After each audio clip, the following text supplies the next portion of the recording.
Y vamos a hacer la lectura de la palabra de Dios con la bendición del Padre, del Hijo y del Espíritu Santo. El apóstol Pablo dice: tampoco queremos, hermanos, que ignoréis acerca de los que duermen, para que no os entristezcáis como los otros que no tienen esperanza. Porque si creemos que Jesús murió y resucitó, así también traerá Dios con Jesús a los que durmieron en él. Por lo cual, os decimos esto en palabra del Señor, que nosotros que vivimos, que habremos quedado hasta la venida del Señor, no precederemos a los que durmieron. Porque el Señor mismo, con voz de mando, con voz de arcángel y con trompeta de Dios, descenderá del cielo, y los muertos en Cristo resucitarán primero. Luego nosotros, los que vivimos, los que hayamos quedado, seremos arrebatados juntamente con ellos en las nubes, para recibir al Señor en el aire, y así estaremos siempre con el Señor. Por tanto, alentaos los unos a los otros con estas palabras. Amén. Yo les pido a todos que inclinen un momento sus rostros para orar y de esta manera iniciar nuestro sermón.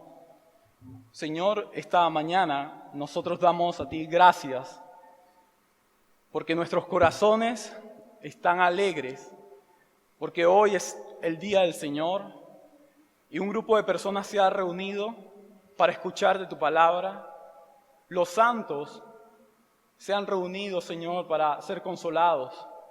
Los santos, Señor, esperan tu venida.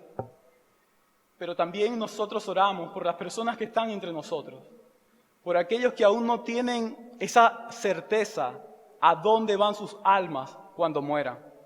Nosotros oramos para que, así como nuestras vidas están aferradas a la resurrección de Cristo, también ellos puedan estar aferrados a este Cristo que resucitó. Nosotros oramos, Señor, para que tu Espíritu Santo obre en el corazón de cada uno y que se haga conforme a tu voluntad. Amén y amén. Hermanos y amigos, Dios honra al hombre que honra su palabra. Eso siempre va a ser así. No hay nada más importante para nosotros los cristianos que el Evangelio. Para nosotros el Evangelio es todo. El Evangelio para nosotros es nuestra vida, es nuestro vivir, son nuestros pensamientos, es la manera como caminamos. El Evangelio para nosotros es Cristo mismo. Y cuando se comienza a alejar del mensaje central, eso no es Evangelio. Eso se llama moralismo. Cuando nosotros comenzamos a alejarnos acerca de la verdad del Evangelio. Por esto el cristiano debe entender que nuestro gran Dios se ha encarnado, habitando entre nosotros, y que Él vivió de una manera perfecta y recta entre nosotros los hombres. Nosotros tenemos que entender que este gran Dios fue llevado hasta la cruz, hasta el Calvario, por nosotros. Este gran Dios, de manera literal, de manera física, de manera corporal, fue levantado entre los muertos. Tú debes creer esto. Y nuestro Señor resucitado ascendió a los cielos y hoy está a la diestra del Padre. Pero ¿sabes? Pablo nos dice que un día Él volverá. Él un día va a descender de los cielos, hermanos, para buscar a su iglesia. Y cuando tú lees esto es la esperanza del cristiano. Paul Washer dijo que Cristo no es una esperanza entre muchas esperanzas. No. Él es la única esperanza. Y Él es nuestra exclusiva esperanza. Fin de la cita. Yo quiero que entiendas, antes de comenzar a adentrarnos a este pasaje, que Cristo es el objeto de nuestra esperanza. Tu iglesia local no es el objeto, tu pastor tampoco, ninguna de las personas que tienes a tu lado es la verdadera esperanza. El objeto de nuestra esperanza es Cristo, más nadie. La esperanza, hermano, es algo que inspira. La esperanza es algo que se transmite, es algo que se propaga. Esa es la esperanza. Y nosotros oramos y nosotros pedimos a Dios para que lo que realmente nosotros deseemos en esta mañana sea esta esperanza. La esperanza, hermano, de una vocación sublime para servirle a Dios en un mundo caído. La esperanza, hermano, en los recursos divinos que Él nos ha dado. La esperanza en los medios de adoración que Él ha estipulado. La esperanza en la presencia y en la eficacia del Espíritu Santo habitando en nuestros cuerpos. Esa esperanza, hermano, en la verdad. Esa esperanza en su palabra. Esa esperanza en Jesús. Esa esperanza en Dios. Con tal esperanza no hace falta especular con respecto al futuro.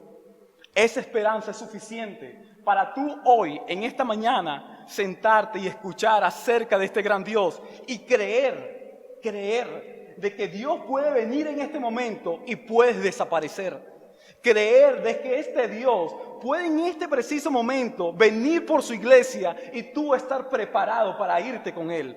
Esa es la gran esperanza del cristianismo. La esperanza de nosotros está en un Dios, en Cristo, encarnado y resucitado. Y por esto, hermano, yo le he colocado a mi sermón una esperanza gloriosa. Yo creo que esta esperanza es una esperanza que satisface nuestras almas. Este sermón, que lleva por título Una esperanza gloriosa, la he estructurado de tres formas. La primera parte, nosotros vamos a encontrar las bases de esta esperanza gloriosa. ¿No te has preguntado a dónde vas tú cuando mueras? ¿Nunca te has hecho esa pregunta? ¿A dónde irá mi alma cuando muera? Pablo te va a responder eso en la primera parte. ¿A dónde vamos nosotros cuando partamos de este lugar? Eso lo vamos a ver desde el versículo 13 al versículo 15. ¿A dónde vas tú cuando mueras? Pero con bases bíblicas que Pablo te lo enseña. La segunda parte de este sermón tiene que ver con la explicación del por qué esta esperanza es gloriosa. ¿Por qué es una esperanza gloriosa? ¿Por qué esta esperanza es tan grande y tan amplia? Eso lo vamos a ver desde el versículo 16 al versículo 17. Y por último, una esperanza gloriosa que consuela en el presente. Cuando tú hablas acerca de esperanza, hablas acerca de algo futuro, pero esa esperanza en el futuro consuela en el presente. Eso está en el versículo 18. ¿Cómo entender lo que el apóstol Pablo quiere enseñar a los hermanos de Tesalónica en una frase muy corta? Sencillo. Los muertos en Cristo van a un lugar mejor y Cristo asegura su resurrección. Eso es lo que Pablo quiere explicar. Los muertos en Cristo, ellos van a estar en un lugar mejor y ellos van a ser resucitados. Cuando se escribe una carta, se escribe porque hay un problema. Y en Tesalónica había un problema. Tesalónica era una iglesia pura, una iglesia santa, una iglesia digna, hermanos. Nada más al revisar el capítulo 4 te das cuenta que la primera parte, Pablo habla acerca de una santidad sexual. En la segunda parte, Pablo habla acerca de una santidad tanto privada como pública. Y ahora Pablo habla acerca de dónde va tu vida cuando vives conforme a esta santidad. Estos hermanos estaban siendo perseguidos. Ellos estaban siendo atribulados. Muchos de ellos estaban siendo muertos por su fe. ¿No cree usted que es la única persona que se arriesga en esta mañana? ¿no? Nuestros cultos hoy han iniciado como un culto clandestino, es cierto. Pero nuestros hermanos de aquella época, ellos padecieron más que nosotros. Pero sucedía algo, y es que muchos de los hermanos estaban partiendo. La persecución del imperio los estaba matando literalmente. Y los hermanos que estaban vivos, ellos se hacían la pregunta, ¿a dónde van los que mueren? ¿Si han perdido la venida del Señor? ¿Qué ha sucedido con estos hermanos? Y esto lo hace que sus vidas sean tristes. Así que el problema es que ellos están tristes. El problema no es pecado, el problema es que la vida de los tesalonicenses es tan triste, no por algo que ellos están viviendo de manera personal, sino por algo que sus hermanos están experimentando. Y aquí te das cuenta cómo realmente es el amor que tú y yo debemos tener. El amor no es un amor hacia nosotros, sino hacia otros. Ese es el amor cristiano. El amor cristiano es un amor que se da por otros.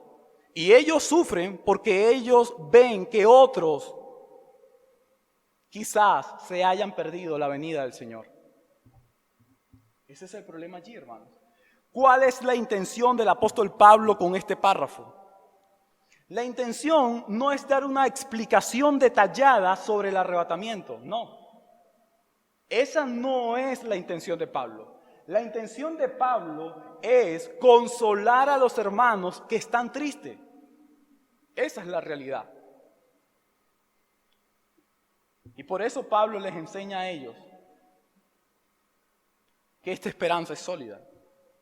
Y es allí, hermano, donde quisiera comenzar los primeros 3 versículos, porque lo que estamos a punto de escuchar es una palabra inerrante y una palabra que no tiene errores. Quizás la introducción que acabo de hacer y el contexto histórico quizás tenga muchos errores, pero lo que estoy a punto de anunciar es la palabra misma de Dios. Y Pablo dice lo siguiente: tampoco queremos, hermanos, que ignoréis acerca de los que duermen, para que no os entristezcáis como los otros que no tienen esperanza. Pablo allí hace una distinción entre ellos y los otros. Pablo le está hablando a los santos. Y Pablo le dice a los santos de que su esperanza es una esperanza totalmente diferente a la esperanza de los hombres sin Cristo. ¿Qué es la esperanza? Hermanos, la esperanza yace en el futuro. La esperanza es una esperanza real. No se trata de algo imaginario, se trata de algo genuino. Se refiere a un estado de fe y de ánimo en Cristo. Esa es la esperanza. La esperanza no es otra cosa que fe. Y lo que Pablo le está diciendo a ellos: hermanos, yo no quiero que ustedes sean ignorantes con respecto a lo que está sucediendo. Yo les voy a decir a ustedes a dónde van las personas cuando mueren. Porque no quiero que se entristezcan. Las únicas personas que se pueden entristecer son las personas que no tienen a Cristo en su corazón. Las únicas personas que se pueden afligir son aquellas que no han sido cambiadas por nuestro gran Salvador. Y esto se le conoce como la desesperanza del secularismo. Mark Dever dijo lo siguiente: el materialismo es la estúpida filosofía en la que las personas invierten todo en lo que un día se volverá nada. Esa es la definición de materialismo. Y es triste, pero hoy día muchas personas desean enfocarse de cómo vivir en este mundo y no piensan en el reino venidero. Tú debes vivir acá, pero pensando que eres un hombre y un ciudadano de un reino eterno. Y basado en esto, Pablo les dice a ellos: yo no quiero que ustedes se desanimen. Cuando una persona muere en el Señor, una persona, su alma, va de manera directa a la presencia del Señor. se conocen como dos vertientes. La primera vertiente es que una persona cuando muere, su alma va a un estado de descanso, o a lo que la Iglesia Católica llama como purgatorio. Pero la realidad es que la Biblia no enseña esto. Y esto lo podemos encontrar nosotros, hermanos, en lo que Jesús dice a aquel ladrón en la cruz. Jesús enseña a dónde va el alma de un creyente cuando muere. Jesús dice, de cierto te digo, que hoy estarás conmigo en el paraíso. Versículo 43 del capítulo 23 del Evangelio de Lucas. Jesús asegura que ese ladrón que ha experimentado un cambio en su corazón, ese ladrón estaría en ese preciso momento en la presencia de Dios. Pero no solo Jesús. El apóstol Pablo a nosotros en Filipenses nos enseña lo siguiente. Capítulo 1, versículo 21. Porque para mí el vivir es Cristo y el morir es ganancia. Mas si el vivir en la carne resulta para mí en beneficio de la obra, no sé entonces qué escoger. Porque de ambas cosas estoy puesto en estrecho. Y escuche lo siguiente de manera detallada. Teniendo deseo de partir y estar con Cristo. Pablo enseña a los hermanos de Filipenses que si él muere, él estaría en la presencia de Cristo. La pregunta es, si tú mueres hoy, ¿estás seguro de que estarás en la presencia de Cristo? Cuando tú, hermano, has sufrido un cambio en tu corazón, tú estás seguro de esto. Pero ¿qué pasa con las personas que aún no han conocido a Cristo? ¿A dónde van sus almas? Y aunque nuestro texto no habla acerca de dónde van las almas de las personas que mueren sin Cristo, la Confesión Bautista de Fe de 1689 te lo deja de una manera muy clara en su primer párrafo. Las almas de los malvados son arrojadas al infierno, donde permanecen atormentadas y envueltas en densas tinieblas, reservadas hasta el gran día. Hoy, todos los que estamos acá, presentes, tenemos la gran oportunidad que Cristo dé vida a nosotros. Y estar ahora seguro que si morimos hoy, nuestras almas estarán en la presencia de Cristo. Y te digo que las almas están en la presencia de Cristo de manera consciente. Hace unos meses atrás nosotros despedimos a un hermano de esta iglesia, nuestro hermano Castillo. Y yo creo que mi hermano Castillo es consciente y él está en la presencia del Señor y se ha reunido con todos los santos que hoy esperan que sus cuerpos sean glorificados. Mi hermano Castillo hoy se ha reunido con mi hermano, con mi pastor. Pero no solo con él, con Pablo. Se ha reunido con los discípulos. Se han reunido con todos los santos. Con Agustín, con Lutero, con Calvino, con Spurgeon. Todos ellos están hoy día, sus almas, en la presencia del Señor, adorando a este gran Dios. Ahora te voy a enseñar las bases acerca de esta creencia. Y es por eso que Pablo dice, ustedes no pueden estar tristes. ¿Sabes quién debe estar triste esta mañana? Una persona que aún no ha sido cambiada por nuestro gran Dios. Pero ojo, tu tristeza se puede convertir en gozo. Hoy Dios te está llamando. Dios hoy habla por su palabra. Y Dios hoy te puede dar vida entre los muertos. Nuestra esperanza, la esperanza del cristiano está atada al versículo 14 y versículo 15 del capítulo 4 de la primera epístola de Tesalonicenses. 3 bases de esta esperanza gloriosa. Las tres bases, hermanos. Jesús murió. Primera base, Jesús murió. El Salvador, el Dios hecho carne, ha muerto en la cruz. El Dios hecho carne ha derramado su sangre en la cruz. Esa es la primera base de nuestra esperanza. Así que si nosotros creemos esta verdad, tú vas a ser resucitado si mueres hoy. Y por eso Pablo dice, porque si creemos, no como duda. Pablo no se refiere a una duda entre los cristianos sobre la muerte de Cristo, no. Nosotros creemos que Jesús murió.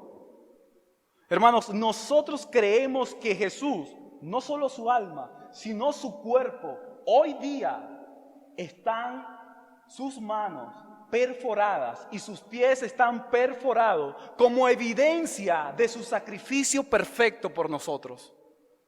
Nosotros creemos esto. Sus marcas están allí presentes para mostrarte a ti y a mí que fue su sacrificio y no fuimos nosotros. La primera marca, la primera base, el primer pilar es su muerte. Pero no solo su muerte, hermanos. Pablo dice también que Jesús resucitó. Esa es la segunda base. Jesús muere, la muerte de Cristo, pero también la resurrección de Cristo. Mi hermano decía al inicio que el día domingo es el día del Señor, porque el día del Señor, el día domingo se celebra el día de la resurrección. Y eso es cierto. El día del Señor es este, porque en un día como este, nuestro Dios se levantó entre los muertos. Y este Dios no se levantó solo. Mateo dice que otros cuerpos también fueron glorificados. Imagínate los discípulos y todos los hombres que se burlaron de Cristo observando a Jesús con un cuerpo glorificado y observando a sus parientes que habían muerto en Cristo, resucitados con Él allí. Pablo dice en Corintios que habían grandes multitudes y que observaron al Jesús glorificado por 40 días. ¡Qué hermoso esa experiencia que vivieron ellos! Pero cuán más hermoso será la experiencia que viviremos nosotros en la presencia de este gran Dios. Y Pablo es muy claro, hermanos y amigos, en el versículo 14.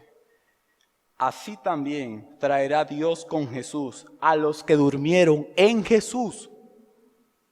Si tu familiar, si algún pariente o algún amigo ha muerto en Jesús, hay esperanza, porque va a resucitar. Pero solo los que mueren en Jesús. Tú no puedes irte de este lugar sin comprender que si mueres sin Jesús, tu alma va a estar en un lugar de tormento. Hermanos, hoy día las personas que han muerto sin Jesús están siendo atormentadas en el infierno, sin sus cuerpos, pero están siendo atormentadas constantemente en ese lugar de tormento. Yo tengo familia que han muerto. Mi familia sin Cristo están en ese lugar. Y tú no puedes permitir que la gente que tú amas, aquellos que tú quizás no ames tanto, mueran sin Cristo. Tú debes vivir conforme a su palabra en este sitio, en este mundo. Y la última parte te habla acerca de la palabra de Cristo. El versículo 15 dice: por lo cual os decimos esto en palabra del Señor. Así que lo que Pablo está hablando, Pablo está diciendo, solo Dios y solo este Dios me ha revelado esto que yo le estoy diciendo a ustedes. Ha sido la palabra del Señor. Pablo está diciendo, nuestros hermanos van a resucitar porque el Señor me lo ha dicho. Y te dice que nosotros que vivimos, que habremos quedado hasta la venida del Señor, no precederemos a los que durmieron. Primero los que han muerto en Cristo y luego nosotros. Pero todos nos reuniremos nuevamente, todos, hermanos, en virtud de la muerte sustitutiva de Cristo. Los cristianos hemos sido aceptados en Dios. Jesús experimentó la furia de este Dios en todas sus dimensiones, hermanos. Pero la resurrección de Jesús indica que el Padre aceptó su ofrenda. ¿Sabes cómo se resume nuestra fe en 2 palabras? Cristo vive. Nuestra fe se resume en que Cristo resucitó. Si Cristo no resucitó entre los muertos, vana es nuestra fe. Si Cristo no resucitó entre los muertos, tú estás perdiendo tu tiempo esta mañana. Cristo ha resucitado, hermano. Ninguna religión en este mundo asegura la resurrección de su Dios como el cristianismo. Ninguna. Solo el cristianismo asegura por medio de la palabra que su Dios resucitó y está a la diestra del Padre. Esteban, cuando estaba a punto de morir, Lucas dice en Hechos que él vio los cielos abiertos y la gloria de Dios. Eso significa que este Dios está vivo. La resolución en base a estos 3 versos es: ¿son los pilares de tu fe Cristo? ¿Realmente tus bases son estos? Como que Jesús murió, como que Jesús resucitó y como que la palabra que estás escuchando es de Jesús.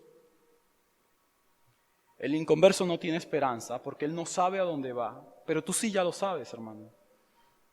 ¿Sabes qué es lo más difícil para un cristiano? Predicar en un funeral de un inconverso. Porque tú no puedes darle falsas esperanzas a una persona que ha muerto sin Cristo. Eso es difícil, hermano. Eso es muy difícil. Pero como dije, hoy sigue habiendo esperanza.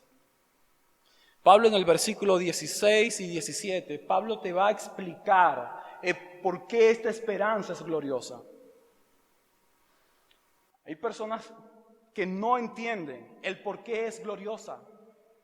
Y Pablo dice, porque el Señor mismo con voz de mando, con voz de arcángel y con trompeta de Dios descenderá del cielo. Esto que hemos escuchado habla acerca de la autoridad de Dios, habla acerca de la soberanía de Dios. Te habla de que Dios mismo va a descender de su trono. Pero hoy Dios ha descendido de su trono. Cada día domingo Dios desciende de su trono para reunirse con su iglesia.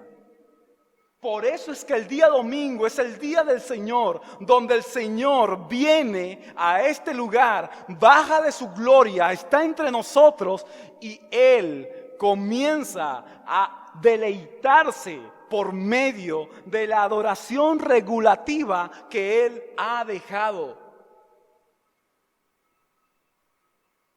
Un predicador dijo: ¿quieres escuchar la voz de Dios de forma audible? ¿Has tenido la experiencia de escuchar esa voz audible? Y él dijo: lee tu Biblia en voz alta. Si lees tu Biblia en voz alta, escucharás la palabra de este gran Dios.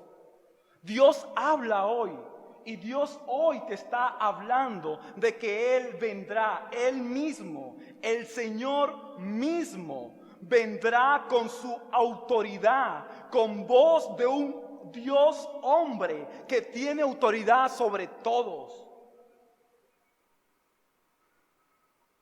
Y te dice que descenderá del cielo.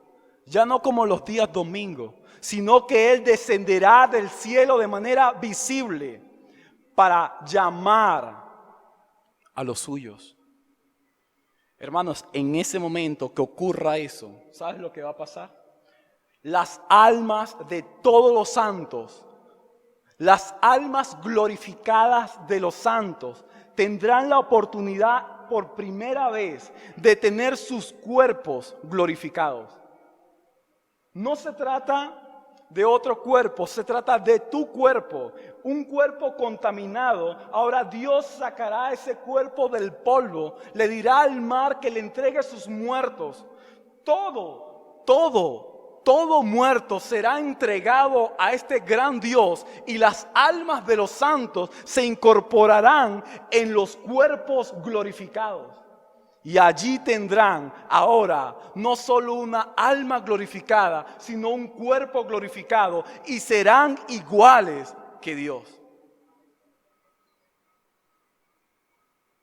Esto es lo increíble, hermano. Esto es hermoso, de que tu esperanza esté basada en un Dios que te dará la oportunidad a ti de ser como Él. Y estar delante de su presencia y ver a ese Dios que te llama con sus manos perforadas. Es decirle, gracias Señor, porque eso que hiciste fue a favor mío. Steve Lawson dijo, ahora es el momento que la iglesia sea la iglesia. Ahora es el momento que la iglesia brille como una luz. Ahora es el momento que la iglesia penetre por medio de la predicación.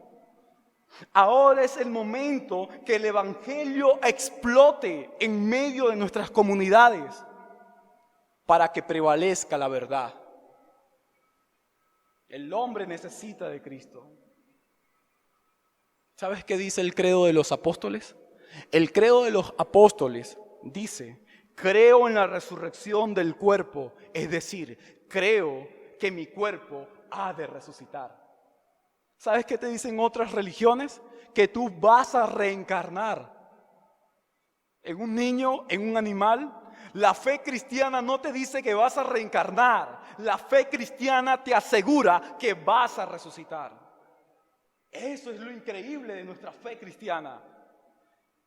Y hay una evidencia sólida porque vieron a Cristo resucitado. El puritano Thomas Hall dijo lo siguiente: ahora iré a donde pueda descansar del pecado y de Satanás, de todo temor, de todo cansancio y acecho, de toda traba de maldades, de errores, de un mundo maligno. Pero aún así, ven pronto, Señor Jesús, pues anhelo tu venida. Fin de su cita. Cuando este hombre dijo estas palabras, este hombre estaba grave, estaba a punto de morir. Este hombre sabía que su alma estaría en la presencia del Señor, pero en plena muerte este hombre dice: ven, Señor Jesús, ven por mí, ven, Señor, por tu iglesia.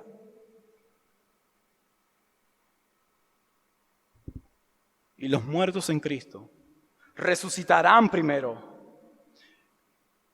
Todo cristiano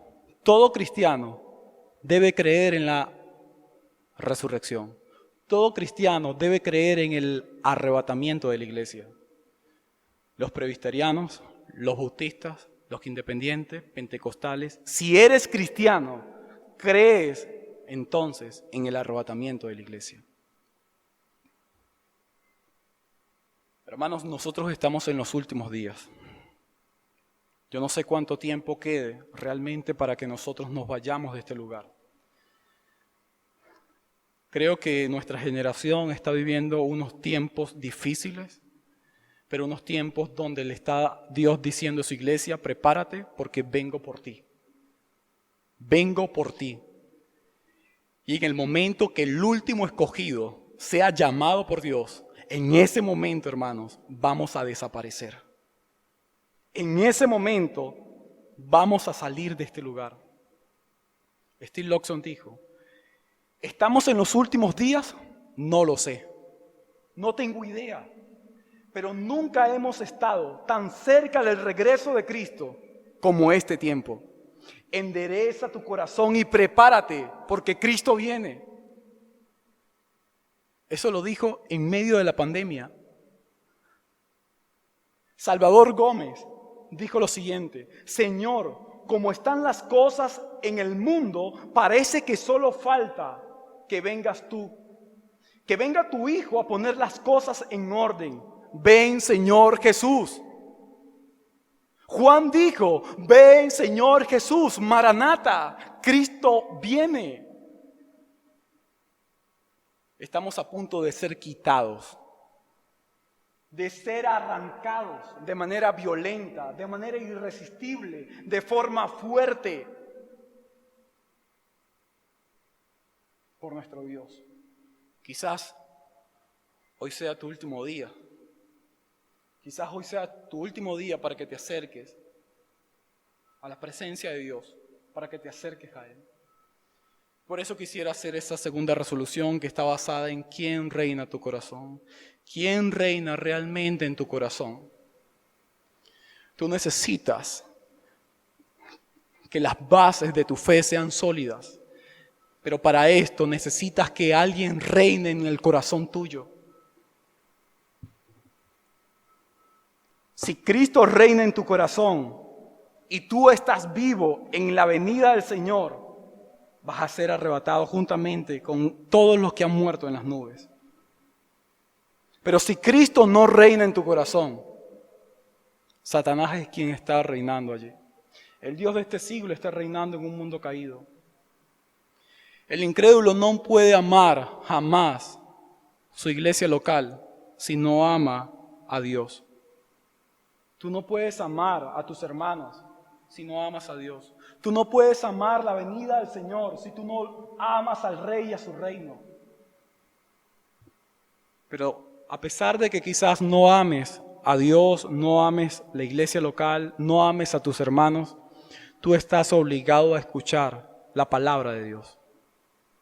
Si tú hoy no tienes la seguridad de que eres salvo, si tú hoy no tienes la seguridad de que Dios haya transformado tu corazón, si no sientes nada, aún así tienes la obligación de escuchar su palabra. Yo jamás le recomendaría a una persona que no ha nacido de nuevo que deje de asistir a su iglesia. Yo creo que esa persona necesita de su iglesia. Yo creo que esa persona necesita de su palabra. Creo que esa persona necesita arrepentirse, necesita de ver su condición, necesita de Cristo, necesita ver lo que la obra de Dios ha hecho en el corazón de otros y llorar y clamar amargamente para que Dios obre en él. Yo oro para que cada vez que una persona venga a la iglesia, salga de la iglesia mal, salga de la iglesia herido, molesto, salga de la iglesia sin alegría, sino que vaya a su casa herido, botando sangre, y que en su casa entienda de que hay alguien que puede sanarlo a él, que hay alguien que puede ayudarlo a él, y es Cristo. Cristo es el único que puede hacer esto. ¿Sabes por qué vienes a la iglesia? Tú vienes a la iglesia a pesar de que no eres cristiano, porque necesitas dejar de ser un ignorante. Tú vienes a la iglesia para conocer a Dios, para escuchar su palabra. Por eso vienes a la iglesia. Si dejas de venir, si dejas de leer su palabra u orar, tu ignorancia te va a sorprender. Muchas personas van a quedar sorprendidas en aquel gran día. Tu ignorancia de ahora va a llevar tu vida a una muerte eterna. Pero cuando sabes que Cristo viene, cuando sabes que Cristo está a punto de quitar a su iglesia, vas a vivir en base al conocimiento que tienes ahora. Pablo dice en el capítulo 4, al iniciar: hermanos, ustedes viven en santidad, pero quiero que abunden más. Hermanos, ustedes aman a los pecadores, pero quiero que abunden más. Estos hermanos están viviendo de manera correcta, pero Pablo dice, vivan conforme a lo que Dios ha estipulado cada día. ¿Por qué? Porque ustedes conocen a su Señor. Cristo es la resurrección y la vida. Dios es el inmortal. Y como Él es el inmortal, Él puede darte también a ti la inmortalidad para estar en su presencia. Dios mismo es el que hará que resucites de tu condición caída. Este Dios puede dar vida a los muertos cuando están en sus delitos y pecados. Este Dios puede decir, ven y sígueme, y le vas a seguir. Si tú no has escuchado esa voz de Dios, si tú no has escuchado ese llamado eficaz de Dios, Él es el único que te lo puede hacer. Es el único que te lo puede hacer. El único que te puede llamar de manera eficaz. Por eso quisiera pasar a la última parte, que es el versículo 18. El versículo 18 habla acerca de una esperanza que consuela. Es una esperanza gloriosa que está basada en la muerte y resurrección de Cristo, pero también en su palabra, que te explica el por qué es gloriosa, porque seremos quitados de este lugar. Pero esa esperanza en el futuro es una esperanza que en el presente actúa y obra de manera sobrenatural. Por tanto, alentaos los unos a los otros con estas palabras. Pablo desea que los tesalonicenses se consuelen, se alienten, tengan esperanza. Y el mismo Pablo a los hermanos de Corintio, en la segunda epístola, dice que Dios es el Dios de toda consolación. Es el Dios de toda esperanza. Dios nos consuela al saber que algún día Él regresará por nosotros. Algún día se acabará todo esto. Él vendrá por los suyos. Los muertos en Cristo van a encontrarse con los vivos. La tristeza se va a convertir en gozo al conocer esa gran esperanza bienaventurada. Pedro nos enseña a nosotros lo siguiente. En la primera epístola, capítulo 1, dice: bendito el Dios y el Padre de nuestro Señor Jesucristo, que según su grande misericordia nos hizo renacer para una esperanza viva, por la resurrección de Jesucristo de los muertos, para una herencia incorruptible, incontaminada e inmarcesible, reservada en los cielos para nosotros, que sois guardados por el poder de Dios mediante la fe, para alcanzar la salvación que está preparada para ser manifestada en el tiempo postrero. Pedro está repitiendo lo mismo que Pablo. Pedro está diciendo, tenemos que consolarnos en esto. Pedro está diciendo, ustedes saben, ahora saben, la majestuosa e infinitamente grandeza de Dios en cuanto a la muerte del santo. Regocíjense en esto. Ellos no sufren porque Nerón los persigue. Ellos no sufren porque están siendo lanzados a los leones. Ellos no sufren por eso. Ellos sufrían por sus hermanos. Ahora que sabes dónde están tus hermanos, alentaos y consolaos los unos a los otros en estas palabras.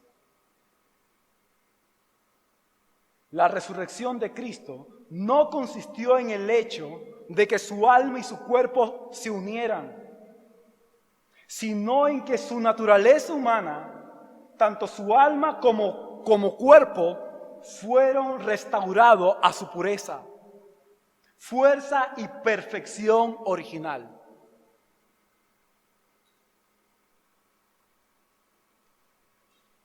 Dios como hombre tuvo un origen y un inicio. Ese cuerpo que Jesús tiene en su encarnación, con su resurrección, fue glorificado y estuvo a un nivel de pureza, de fuerza y de perfección que muy pronto todos nosotros tendremos. Mi resolución con respecto a este último versículo es: ¿cuál es tu esperanza? ¿Te puedes consolar con esta esperanza que has escuchado hoy? ¿Puedes alentar a otras personas con esta esperanza? Recuerda que nosotros, los hombres, hemos sido diseñados por Dios únicamente para adorar a un solo ser a la vez. Tú no puedes amar a Dios y amar al mundo. Tú no puedes hoy decir que eres cristiano y vivir conforme al mundo. No puedes hacer eso. No. Tú no puedes hoy decir que esta esperanza te consuela si tú vives conforme a las tradiciones del mundo. O te acercas en este momento a Dios o te acercas a Satanás. Esa es la realidad. El hombre hoy o está cerca de Dios o está cerca del diablo. Dios es el único que convierte el sufrimiento en gozo. El único. Y quiero concluir con lo siguiente. Esta es una oportunidad de honrar a Cristo mediante el cumplimiento de nuestros deberes presentes. Hoy tú puedes honrar a Cristo mediante una vida santa en esta tierra. Y aquellos que vivan conforme a esto serán dignos de ser llamados en aquel gran día. Pero también hoy te exhorto a lo siguiente. Hoy te exhorto a que ames tu iglesia, que ames a este Cristo. Hoy te exhorto a que entiendas cuál es tu condición y que te acerques a este Dios. Este Dios que tiene la capacidad de lanzar tu alma en este preciso momento al infierno. Pero es un Dios de misericordia. Los tres trabajaron en su resurrección. El Padre lo levantó de los muertos según el sermón de Pedro. El Espíritu Santo le dio resurrección según Pablo en Romano. Y según los evangelios, Jesús dice, y yo mismo entrego mi vida, no es que alguien me la quita. Así que los tres trabajaron en la resurrección del Hijo encarnado. Y los tres trabajan en la resurrección espiritual del hombre. Recordemos lo siguiente. La glorificación es el punto final de la obra de Cristo en nosotros. La glorificación completará nuestra santificación con la autoridad de Cristo. Y la glorificación futura nos dará consuelo en el presente. Por eso le he llamado a mi sermón una consolación gloriosa. Ella presenta la obra de Cristo, revela la autoridad de Cristo y consuela a la iglesia de Cristo. Eso es lo que hace ella.